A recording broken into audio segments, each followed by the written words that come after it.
Welcome back to CBS This Morning. The Trump administration will end its term amid what could be a record-setting wave of federal executions during a presidential transition. They come after a 17-year hiatus in executing federal inmates. 8 inmates have been executed this year, and another 4 men and 1 woman are set to die before Inauguration Day. Our lead national correspondent, David Begnaud, looks at the public push to stop one execution scheduled for next week. He is at the federal prison in Terre Haute, Indiana. David, good morning.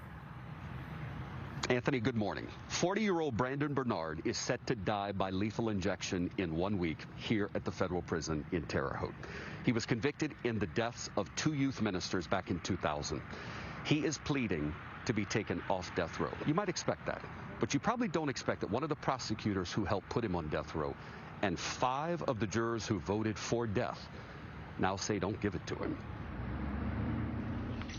Gary McClung is one of those jurors who voted for death for Brandon Bernard back in 2000. But in his heart, he says he felt even then that death was too harsh. Why didn't you vote against the death penalty then? I've always struggled, I guess, especially at that time in my life, of standing on my convictions, and I regret that now. The death penalty is far too harsh for his level of involvement in this crime. Kim Kardashian West agrees. The reality TV star has successfully lobbied President Trump in the past on criminal justice reform issues. She tweeted, while Brandon did participate in this crime, his role was minor compared to that of the other teens involved, 2 of whom are home from prison now. I'm part of this travesty. That is former federal prosecutor Angela Moore. She successfully fought off an appeal by Brandon Bernard to try to have his conviction and sentence overturned. You went from arguing he should be executed on behalf of the government to now making a case to say he should not be executed. What happened? The legal reasons, aside from my own personal beliefs, is the evidence and what we have found out since. Mr. Bernard did not shoot and kill the victims in this case. He was not the person who planned this robbery gone wrong. Why didn't you speak up then? First of all, it wouldn't have mattered. The federal government, when you're a prosecutor, at least in our district, you are not allowed to concede error.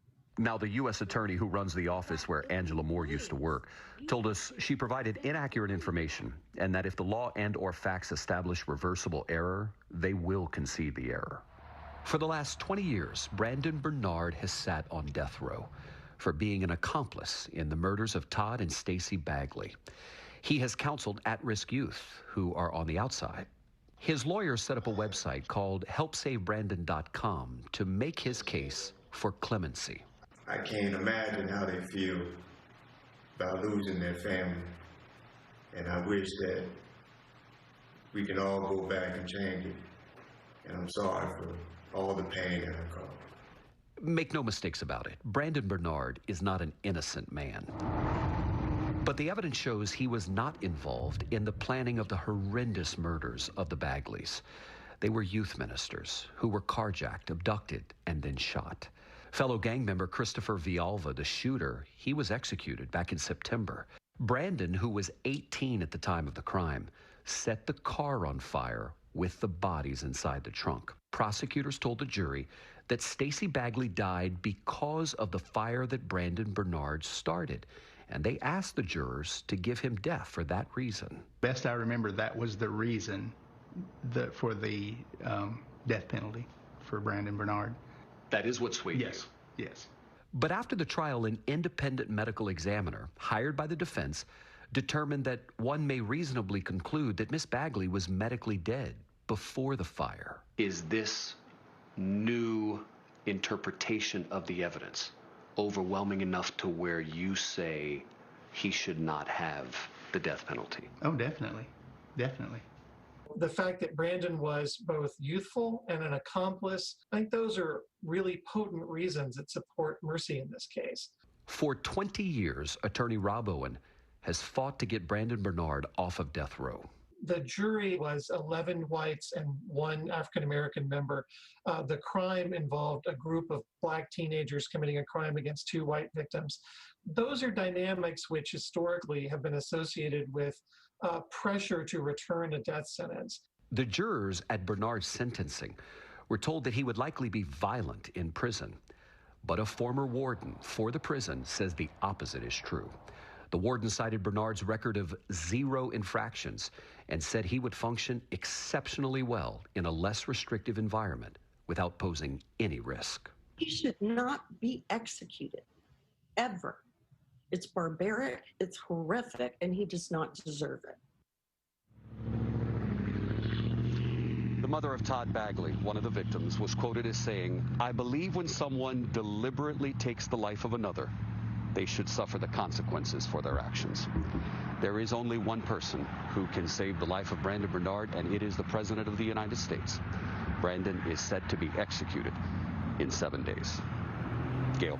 Boy, David, we just asked that question at the table. Is the President of the United States the only one that could save Brandon at this point? You're saying yes, that's his only one. Yeah.